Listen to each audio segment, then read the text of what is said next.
Perasaan takut mati yang luar biasa dibarengi dengan gejala fisik. Saya yakin teman-teman ngerasain itu saat serangan panik dan tidak semuanya mampu mengatasi itu dengan mudah. Tapi saya punya cara sendiri buat meredam serangan panik ini supaya cepat mereda dan tidak terlalu lama. Jadi tetap di sini, tonton sampai habis. Hai semuanya, selamat pagi, siang, sore, malam. Saya Afif Nur Salim, ketemu lagi di channel saya. Seperti yang saya katakan di awal tadi, bahwa teman-teman dengan gangguan panik mungkin akan sepakat dengan saya bahwa serangan panik itu rasanya sangat-sangat menakutkan. Saya tahu persis rasanya, benar-benar nggak enak. Dimulai dari gejala fisik yang terasa begitu nyata ya, jantung berdebar, dada sesek, keringat dingin, badan gemeter, bahkan pandangan yang nggak nyata ya, dan sesak nafas atau nafas terasa pendek. Kemudian dari sisi psikologisnya, ini yang paling menakutkan menurut saya ya. Kita akan merasa takut mati yang luar biasa ya. Ini adalah salah satu perasaan yang umum karena gejala fisiknya begitu kuat. Jadi muncul keyakinan di pikiran saya bahwa seolah-olah ajal itu udah di depan mata begitu ya. Sebagai mantan penyintas, dari tahun ke tahun saya terus belajar mengamati diri saya saat serangan panik, dan di situ saya menemukan cara yang buat saya pribadi ini bisa meredam serangan panik itu ya. Cara yang pertama yaitu saya harus menghadirkan seseorang di samping saya ya. Harus ada orang di samping saya yang bisa menenangkan dan meyakinkan bahwa aku baik-baik aja, ini cuma serangan panik. Karena apa? Ketika saya serangan panik itu, saya sama sekali nggak bisa berpikir jernih atau akan susah sekali ya untuk meyakinkan dan mengatakan ke diri saya sendiri bahwa yang saya rasakan ini cuma serangan panik. Pas serangan panik itu biasanya saya memanggil orang tua saya karena mereka udah sering melihat saya begitu, jadi ya mereka cukup membantulah untuk menenangkan dan meyakinkan bahwa saya baik-baik aja. Berbeda ketika pas di awal-awal dulu ya, begitu saya serangan panik, saya langsung ke rumah sakit, ketemu dokter, kemudian sembuh. Bahkan pernah juga ke rumah sakit, baru sampai depan rumah sakit itu udah sembuh, itu pernah juga. Jadi intinya teman-teman yang paling penting adalah harus ada orang di samping kita yang bisa meyakinkan bahwa yang kita rasain itu hanyalah serangan panik dan itu tidak berbahaya. Kemudian cara selanjutnya, ini mungkin agak beda dengan kebanyakan orang ya. Ada namanya teknik olah nafas dan grounding. Nafas dengan ritme 478, 468, lalu grounding dengan meraba benda-benda di sekitar kita ya. Tapi jujur untuk saya pribadi nggak cocok pakai cara itu. Kenapa? Ketika saya pakai teknik olah nafas, itu artinya saya dipaksa atau memaksa diri saya bernafas secara manual ya, dengan sadar. Yang ada justru saya semakin panik ya. Begitu juga dengan grounding, dalam keadaan ketakutan yang setengah mati, saya benar-benar nggak bisa mengontrol diri.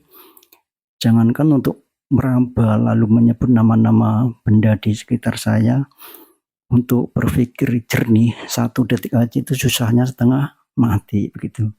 Nah, di sini saya punya cara sendiri yang awalnya ini cuma iseng aja gitu ya. Saya coba memberikan rasa sakit ke badan saya. Biasanya saya itu mencubit tangan atau perut saya sampai benar-benar terasa sakit, dan ternyata ini sangat ampuh buat saya. Saat saya cubit perut saya, di situ otak saya langsung terdistraksi dan berpikir, ini dicubit kok masih terasa sakit gitu ya. Masa iya orang mau mati sempat merasa sakit saat dicubit gitu. Dengan memberikan rasa sakit yang terkontrol ini, saya harap bisa mengirim sinyal sensorik yang sangat kuat ke otak saya bahwa kulit saya masih berfungsi, tubuh saya masih bekerja, dan saya masih ada di dunia nyata ya, bukan di dalam ilusi ketakutan di kepala saya ini. Dan itu cukup membantu aja teman-teman. Kalian nanti bisa coba ya dengan memberi rasa sakit terkontrol ke badan kalian sendiri. Kemudian cara selanjutnya, tolong ini jangan di skip bagian ketiga ini ya teman-teman. Terutama buat kalian yang selama ini gengsi atau ngerasa harus kelihatan kuat saat panik melanda. Karena cara ketiga ini adalah kunci utama tubuh kita merilis stres secara instan, yaitu menangis ya.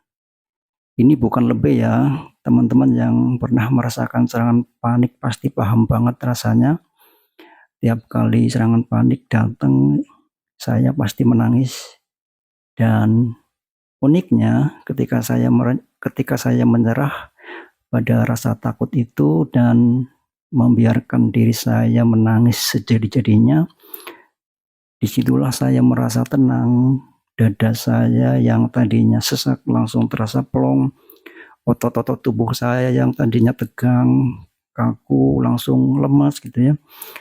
Dan tubuh otomatis masuk ke fase yang rileks.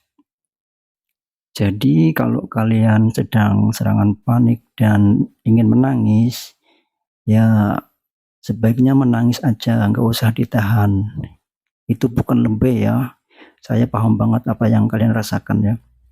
Justru dengan menangis nanti kalian akan lebih rileks, dan itu sangat membantu untuk meredam gejala serangan panik.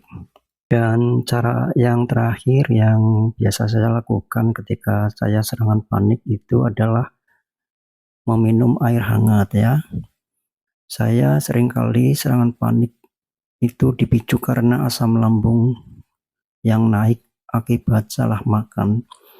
Makanya saya minum air hangat pelan-pelan untuk menurunkan asam lambung saya. Kemudian juga saya itu biasanya buka HP, saya buka YouTube, saya cari video tentang serangan panik dari mantan-mantan penyintas lainnya. Dengan melakukan kombinasi cara tadi, saya biasanya bisa meredam serangan panik saya yang awalnya bisa menyiksa sampai 30 menitan. Mungkin dengan cara itu sekarang dalam 10 menit biasanya udah reda dan kembali tenang. Pesan saya buat teman-teman semuanya, serangan panik itu sensasinya memang 100% terasa nyata, seperti mau mati begitu ya. Tapi faktanya itu 0% bahaya, itu cuma alarm tubuh kita yang sedang salah deteksi karena stres atau asam lambung begitu. Buat kalian yang sedang menonton video ini dan masih berjuang, ingat kalian gak sendirian. Saya pun dulu pernah ada di posisi kalian, tersiksa setiap hari, ketakutan setiap hari, dan faktanya saya masih alhamdulillah sehat walafiat sampai hari ini. Mungkin itu saja video saya kali ini teman-teman. Dan sekarang saya mau tanya, dari beberapa cara saya tadi, mana cara yang pernah kalian lakukan untuk meredam saat kalian serangan panik? Coba tulis pengalaman kalian di kolom komentar biar kita saling menguatkan. Jangan lupa bantu subscribe, klik tombol loncengnya, dan bagikan video ini. Tetap bergerak, tetap tenang, dan terima kasih. Sampai jumpa di video selanjutnya.